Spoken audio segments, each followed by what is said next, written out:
Hi everyone, so our topic for January is poetry. So that is a nice one to get us started into the new year.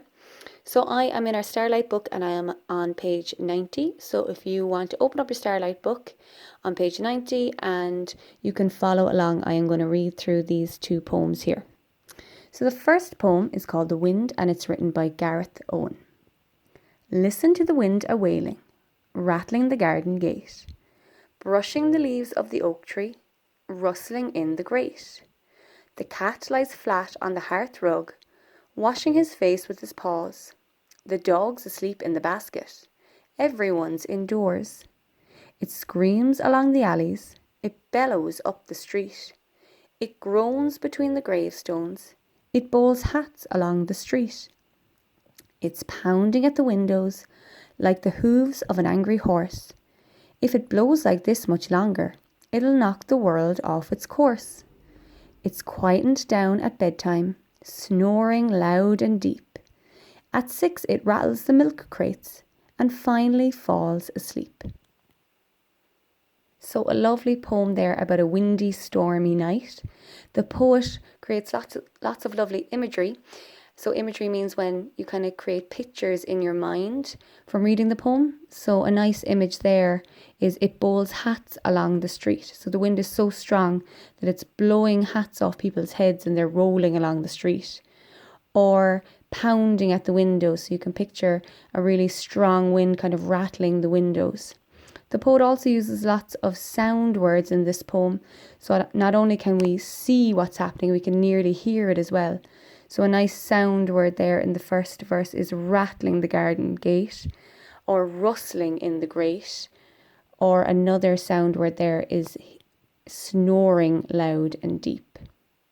So that's the first poem, The Wind. So let's move on to the second poem, which is called The Whisper Whisper Man. And we don't know who wrote this poem. It is anonymous. The Whisper Whisper Man. The Whisper Whisper Man makes all the wind in the world.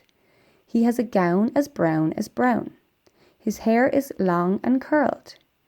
In the stormy winter time, he taps at your window pane. And all the night, until it's light, he whispers through the rain. If you peeped through a fairy ring, you'd see him, little and brown. You'd hear the beat of his clackety feet scampering through the town. So, I wonder what this poem is about. The first line says, the whisper, whisper man makes all the wind in the world. So I think this poem is about wind as well, but it's very, very different to the first poem. It's a little bit more imaginative.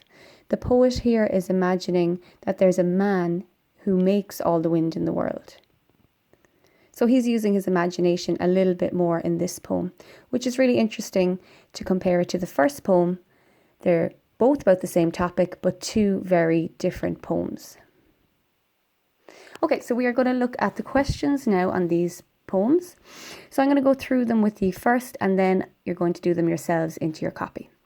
So the first question there, in the wind, what noise does the wind make in the grate? So let's go back to the wind poem, and we're looking for the word grate. So if we scan through the poem, I can see it there in the first verse. It says rustling in the grate. So full sentence for your answer, you might say, the noise the wind makes in the grate is something. Question 2, name 2 animals who are inside the house in the wind.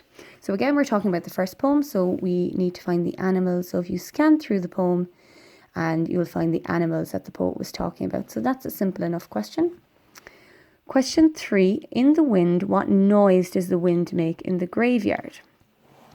So back to our first poem again, and we are looking for the noise it makes in the graveyard. So if we scan through the poem, I can see there in verse 3, it says, it groans between the gravestones. So that's the noise it's making there. So full sentence again. Question 4, what is the Whisper Whisper Man's job? So we're going to the second poem this time, and we're looking for the Whisper Whisper Man's job. So we can see the very first line says, the Whisper Whisper Man makes all the wind in the world. Question 5, what would you have to do to see the Whisper Whisper Man? So let's scan through the Whisper Whisper Man poem. How would we see him? In the last verse it says, if you peeped through a fairy ring, you'd see him, little and brown. So to see the whisperman, you would have to what? Now we're going to look at the star question as well. It's quite an interesting question. In the wind, why is a horse mentioned? Is there a real horse? Give reasons. So back to our poem, The Wind, and we're looking for a line about a horse. So I can see in the 4th verse there, it says, it's pounding at the windows like the hooves of an angry horse. So why is the poet mentioning the horse? Is it a real horse? Is a horse really pounding at the windows, do you think? So don't forget to give reasons for your answer there. So in your English copy, I want you to answer the 5 questions and the star question. Your heading can be in the wild wind. And when you're finished, if you can, take a picture of your work and upload it to Seesaw, and your teacher will correct it. Any questions, just let us know.